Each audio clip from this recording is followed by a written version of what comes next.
Hello, everyone. Can you hear me now? Yeah, we could hear you perfectly. Hello, this is Forgiven from Conflux. On the right top corner is my Twitter. Welcome to follow me. Today I'm going to present Tranchess.com. That's the website for the DeFi product, and their token ticker is Chess. Okay, so their meme is Chess. So what it is? So it's basically a decentralized Bitcoin tranche or Grayscale, right? So I'll explain it in a bit. So basically, it's deployed on Binance Smart Chain, and if you deposit your big BTCB, the smart BSC version of BTC into the smart contract, it will return coin. Okay, then you can split the coin into one bishop plus one rook. So bishop basically is the stable coin part, and the rook is the leverage part. So bishop is basically enjoy an interest rate from the rook holders, and the rook holders will pay interest to bishop. Basically, it's an interest rate based on the vendors plus a certain premium. And the bishop and rook, they are treated separately. Okay, so if the Bitcoin's value shrinked, the bishop value will stay the same, while the rook will shrink the same value, but shrink much more proportionally compared to the queen. So starting from the beginning, rook is basically 2-to-1 leverage. And as Bitcoin decreases from the original price, the rook's leverage will increase. And if the Bitcoin price increases, the rook leverage will decrease. And if the leverage is more than 2 or less than 0.5, they will rebalance the rook or bishop into a 1-to-1 balances. Okay, so basically, people can have a leverage Bitcoin products here, or they can have a interest-bearing bond. Basically, it's USDC based. So you can see here the bishop, which is a USDC bond, is treated as a premium. So the lowest bid is 4%, right? And the leverage long Bitcoin par rook is actually treated as a discounted. Okay, so the premium and discount is basically from the farming yield. I'll explain a bit. And right now, 99% of the Tranchess users deposit their Bitcoins into coin, but only 1% of them split into bishop and rook. Okay, so they also have this is the basic product introduction, and then I'll go for the economy model. So they have a self-sustained economy model. So basically, when people stake Bitcoin for coin and split coin to bishop and rook, they will either trade or stake that in the smart contract.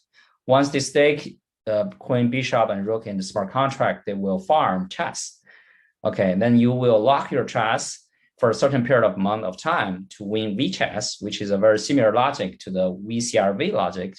And then you can have the ability to govern some certain parameters of the protocol. Let's say the interest rate, which is beared by the bishop. Okay, and then you can also harvest the protocol revenues. So the protocol revenues is basically from two parts.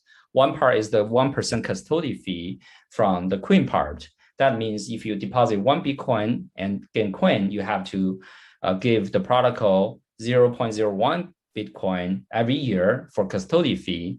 And if you split that into bishop and rook, you also have that split and merge fee 0.1%. And if you redeem your coin for Bitcoin, you also have to give 0.2% of redemption fee. So that constitutes of the protocol revenue. The protocol revenue will have two parts. 50% go to the team and 50% go to the VChess holders. And VChess is non-transferable, okay? Right now you have 75% boost, and the boost will be expired in a month. And right now the protocol has achieved a significant amount of success. Right now it has locked over 27,700 Bitcoins. That means generally it will generate 500 Bitcoins of protocol revenue every year, right? And then you have basically you have 52 weeks, right?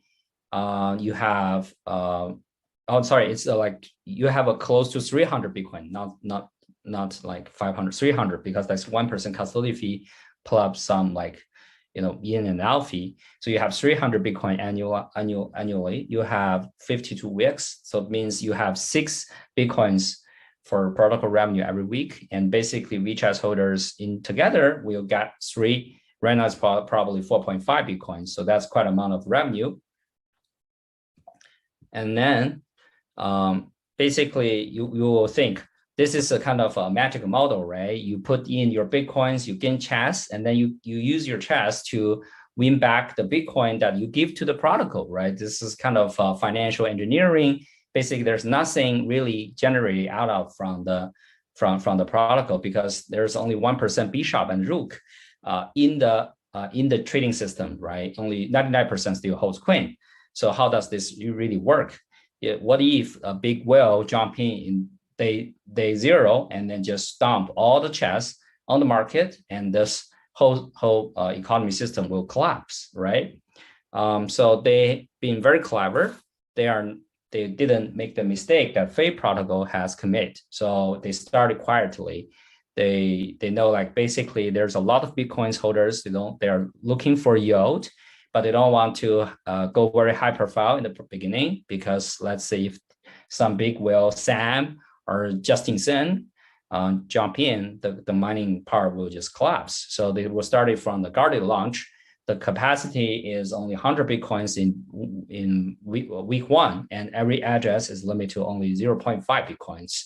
So they start very quietly on traders, and gradually they increase the capacity to 500, basically 100 Bitcoins each week, and increases the Bitcoin per addresses to 3, basically 0.5 Bitcoins per week. And gradually they release their investors profiles, including 3 Arrows, Binance Labs, which gradually lured more bigger Bitcoin holders into the protocol. So basically the tokens are distributed much more evenly among the big whales and those small DeFi investors, but who dare to take risk in new protocols.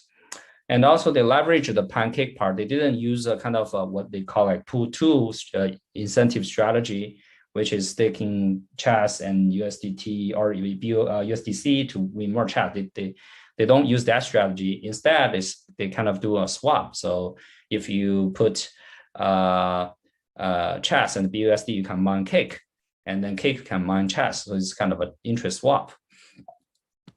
And in that case, so the tokens are quite distributed. And once the people mine the chess, because their people didn't dump it immediately of the big whale, then you have the choice to lock it to win the protocol revenues. And they are not like those simple locking. So the locking actually take 2 parameters into consideration. One is amount, the other is time. So you can choose how much chess you want to lock and how long you want to lock. Right, so they started from 6 months at maximum. They even didn't open up the 1-year stuff. Here's a kind of an example how much you can lock and how long you can lock, and then every week how much Bitcoins you can win. Here the share of WeChat is actually a very interesting number. They show it to you directly, and gradually your share will decreases because more chats are mined out and the more people are locked, and more people locking in longer times. So this make it a kind of a game theory that people have to lock more chats as more chats is mining out, and constantly extend their lock duration to make sure they maintain their percentage of the protocol revenues. And also as the revenues continue to rise as the price of chess is rising, right? So this lure people to continue to lock for longer period and also lock more of their chess. So you can see here's the prisoner's dilemma. If holder 1 and holder 2 only lock for 3 months, they each gain 50%. But what if holder 2 move to lock for a longer period? Then holder 1 will be vulnerable of a less protocol revenue. So holder 1 will extend his locking period as well. So each holder locked for 6 months, but their revenue in total didn't change and their share didn't change, right? And the same goes for the numbers. So that leads to a very high ratio of the locking in terms of the entire circulation of chess. Now you can see more than 52% of the chess is locked in the protocols, and the average lock duration is 3.9 months. That's given they only open up to 6 months lock. And if they want to continue to lock more longer chess, they can open up like 1 year or 4 years, make people kind of game with each other, and eventually ends up with this prisoner's dilemma.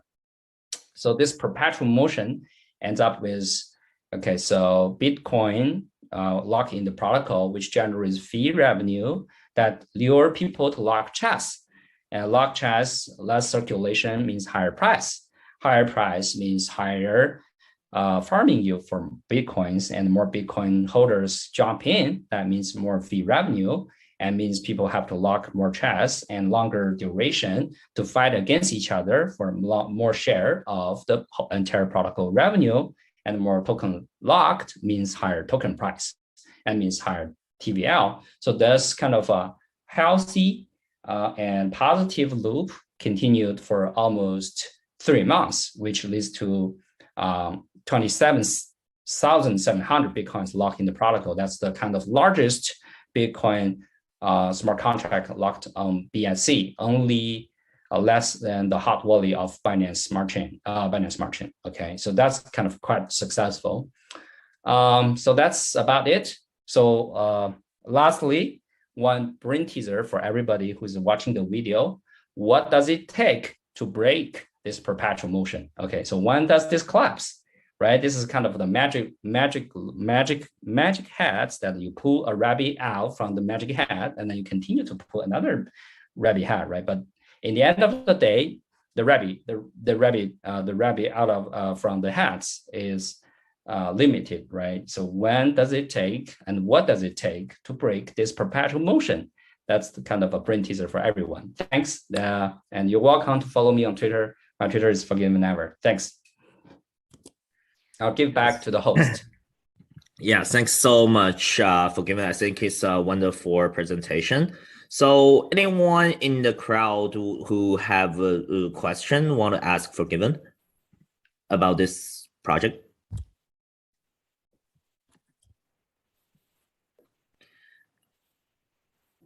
Yeah, actually, I myself actually have a question. So I understand the basic logic behind it, but I want to ask what kind of, let's say, cross-chain bridge they're using, and is this safe enough?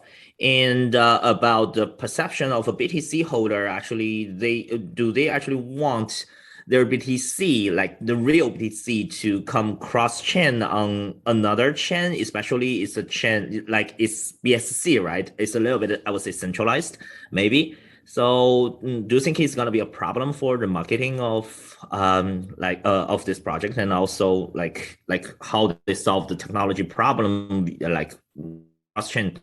Yeah, so right now they are using BTCB as the collateral to generate Queen, right? So, and I heard they're gonna bring this into Ethereum very soon. So on Ethereum, I figure they will use WBTC as a starting point, and maybe allow chess holders to vote, probably let's say TBDC, some decentralized way to bring in more BTCs. Yeah. So one inspiration it gives to me is actually Bitcoin is actually a very underutilized cryptos in the DeFi market, right? You have BIC for BNB, you have Ethereum for ETH, but there's not a single smart contract enabled public chain to empower the Bitcoins, which I think is a blue ocean. And I feel like Tranchess has done a good job to start this out. Okay. Yeah, definitely. Thanks so much. Yeah. Anybody else has any questions?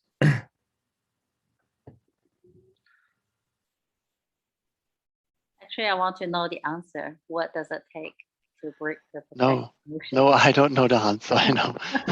I hardly get the system. You know, it's just that.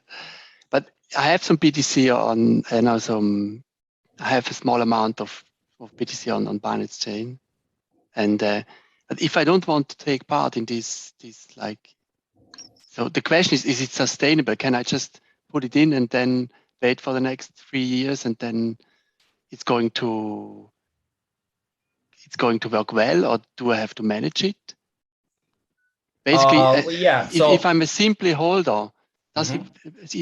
if I'm a simply BTC holder and I don't want to manage the stuff, maybe don't want to understand it, just play around. What's Yeah. my Yeah, so your downside risk for locking this BTC in this protocol for 3 years, you will lose 3% of your BTC, right? Because each year it takes 1% of custody fee, and then if you get out, that takes another 0.2%. So that's the only downside, and all you get is kind of chess tokens, and you can continuously to lock your chess tokens to win back the BTC that you're losing. As long as the chess you lock back into the protocol can help you to gain the BTC you lose in the fee, right? The kind of the custody fee, the friction fee in and out. As long as that make that up, you don't lose anything, and then you can still have it's just 1% per year. 1% per year, yeah, annual. That's kind of very comparable to Grayscale. Yeah, it's cheap. Yeah. So basically, it's kind of a financial engineering of using the time value of Bitcoin to create value for chess, to put it in a simple way. Yeah, I'm in. I will try it out. Maybe, yeah. Okay. Cool. It's a nice project. It's nice to see stuff on other chains, because they will put it on Ethereum.